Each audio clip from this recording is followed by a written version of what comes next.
were kind of looking at kind of your resume basically and all your accolades and whatnot, and we realized that you played for Switzerland during the U18s, and I just kind of wanted to know what that experience was like, representing your country as a young teenager and being on such a big stage and just having that moment. I'm just curious what that was like. It was very special. At the same time, I was so young, I probably didn't fully understand what it meant. For me, it was like, obviously, I was proud to be able to represent Switzerland at such a young age. At the same time, I just wanted to play. I wanted to play the game, and to me, it didn't really matter too much at the time, putting on the Swiss jersey or a club jersey. But at the same time, like I was very honored. I was proud to be able to do that. But for me, it was more of like, I just wanted to play, and I wanted to play at my best. You were 16 and the first time you played at the Olympics, right? Yes. Or just turning 17, because that's so crazy to me, because I did so many stupid things as a 16-year-old. I can't even imagine playing on one of the biggest stages in the hockey world as a 16-year-old goalie. That is so. I was playing house hockey in high school or something, man. That's insane. Yeah, well, that's what I mean. Like, I was so young. Like, my experience at the Torino Olympics, it was so different than like my experiences in my other 3 Olympics, just because like obviously I grew older.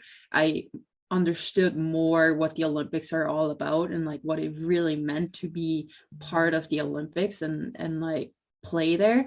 Whereas when I was 16, like I felt more of like a tourist than anything else, because it's just like, it was overwhelming. It was just so much, and at the same time I didn't understand it. Well, Florence, we've obviously on this topic, and just in general, everyone knows you have this long history in the Olympics. You've been there multiple times, 4 times to be exact. If there was one memory you wish you could go back and experience again, which one would it be, and why?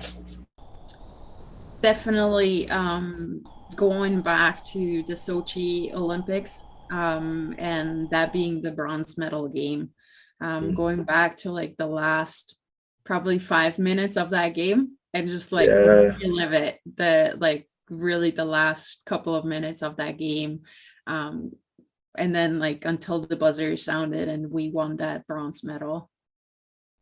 Yeah, what did that feel like, that entire experience? Because I believe that was the highest Switzerland ever placed. Yeah, like that experience is unreal, and like just talking about it now, I get goosebumps. It's really, it's hard to put into words what that really meant and like what was going through my mind at the time. It was just like kind of everything coming together, like all the hard practices, like the sore legs and like the conditioning training, the weight training, all the on ice training, the off ice training, like everything just came together. And it's just like, okay, this is the reason why we went through all of that. This is why we do all of that. That's why we practice every day, to be able to celebrate such a moment. That's beautiful. Oh yeah, I can imagine the every second ticking off that clock felt like a minute. Oh yeah. I had at the time when I was participating at the Sochi Olympics, I was working for the International Ice Hockey Federation, and so one of my colleagues was actually filming me for the last 5 minutes of the game. He just had the camera like full on just me, and he sent it to me after. And like whenever I look at that, I'm laughing because you can actually see like I'm shaking, like I'm like moving my body, and I was just like, oh my god. That's what you play for. That's what you play for. Those moments, those last 5 minutes, the crunch time. That's what you played for. That's awesome. That's amazing. I'm pretty sure as like a 13-year-old watching that game, I got up at like 4 or 5 in the morning watching it, but I don't remember how it went. Do you remember how the game went down, like in terms of scoring? Yes. So we were actually down 2-0 going into the third. That's right. And then we we evened it out, so we went to 2-2, and then we scored the third goal, and then they pulled the goalie, and actually the youngest member of our team, Alina Mueller, she then scored an empty netter, making it 4-2, and then I got scored again. So it was 4-3. So just like, jeez. It's like not out of the woods yet.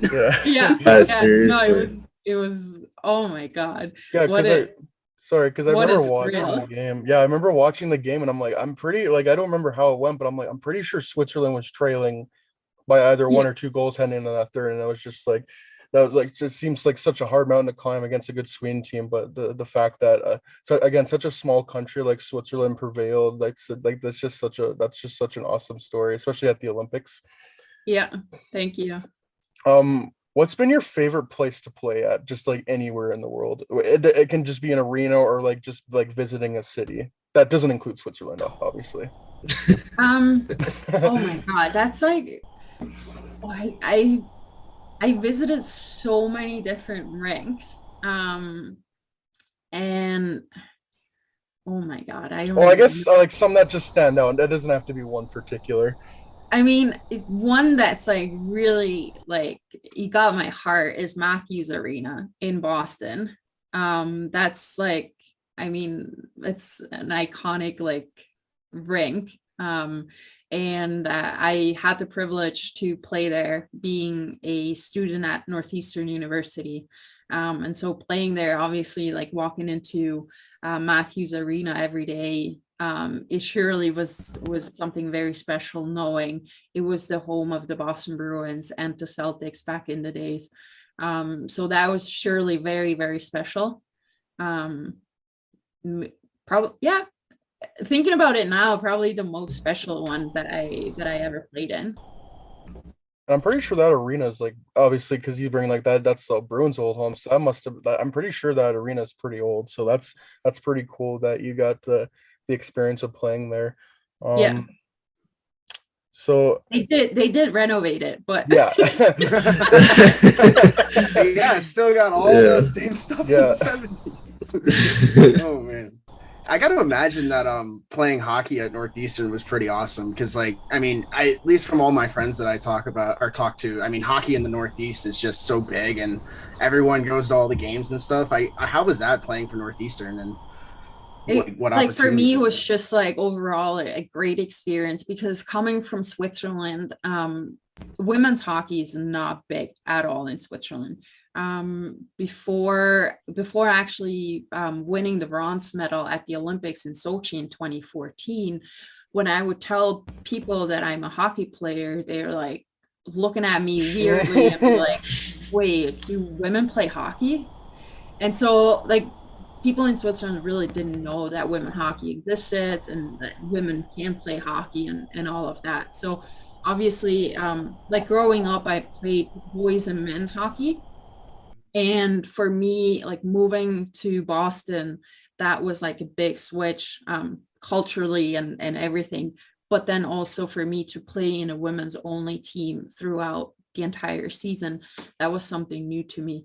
And just like the standard that women's hockey had in the States was such a big difference that I really enjoyed. Like we were set equal in terms of like the Title IX. We were equal to like what the men got, like we had the same opportunities and all of that. So it was just like, it was so refreshing for me, and I really enjoyed every second of it. Oh yeah. College hockey is just such a treat, and it's got to be awesome to play for one of the bigger schools. Like you said, like that's just so cool. You come over and that's your first experience. It's got to be incredible. Yeah, absolutely.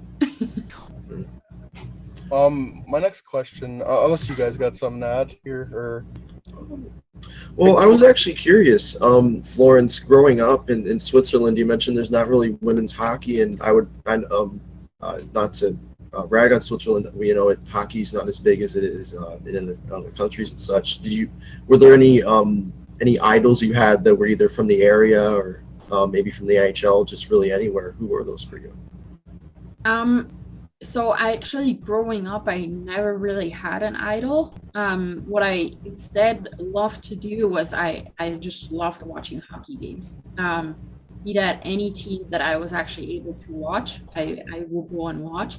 And I would always observe goalies and see what they did differently than what I did. And like just pick pick things up from what I saw them doing, and then I tried to do that in practice, or eventually then also in games.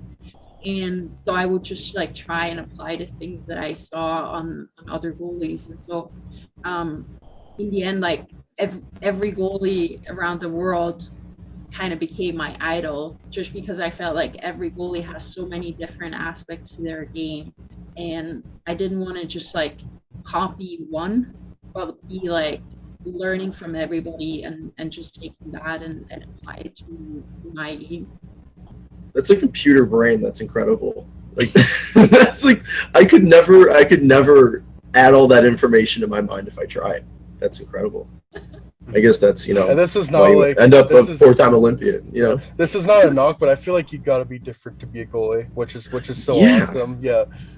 you know what? Never, like, what's to say? Never meet your heroes. Might as well just like not have one hero. Just take all the information and be your own hero. Yeah. Yeah. Yeah. I respect that so much. Yeah.